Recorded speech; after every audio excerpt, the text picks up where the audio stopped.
You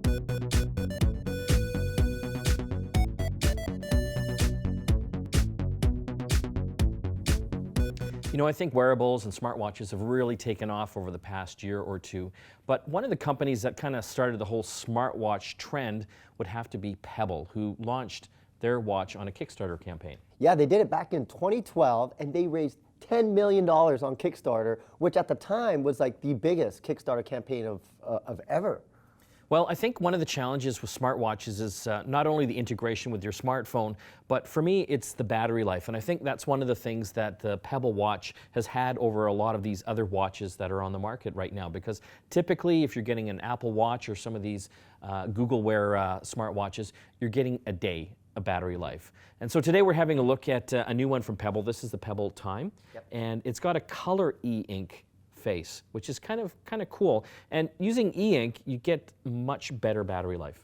Yeah, and that's one of the advantages of using e-ink, and we see it in a lot of ebooks, but this one actually has some color to it because I don't think anybody wants a black and white kind of smartwatch on the wrist. One of the interesting things with e-ink compared to the other smartwatches is that the face is always on. With other smartwatches, they typically turn the face off when you're not looking at it, and to actually see it, you have to kind of twist your wrist. The advantage here is obviously it's always on. You can always see the time.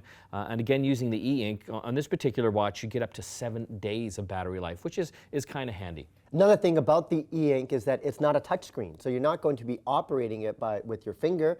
It does have buttons on the side here that basically help toggle through all the different types of commands inside it. So, you can probably see that it doesn't have like the brightest screen. Again, that's to save on the battery life. It does have Gorilla Glass, so it's fairly durable. As far as functionality, you can get things like your notifications, you can do voice memos. I think there's over 6,500 apps in the Pebble app library, so there's all sorts of different functionality that you can give to it. One interesting thing with this particular watch, on the back, we have the place where the magnetic charging happens, but that's also an expansion port as well for some upcoming smart, bracelets. Well, one thing about Pebble is that they do have a loyal user base, especially those Kickstarters back in 2012 who are really loyal to that brand. But there is a lot of competition on here. Like, one thing that's missing from the Pebble Time is a heart rate monitor. And you're seeing a lot of different smartwatches. The Apple Watch is one of them that actually have a built-in heart rate monitor, but this one doesn't have it. Well, thank God for the dock here, because apparently that's one of the, expansion wrist straps that are coming out. I guess like a GPS one and also the heart rate monitor.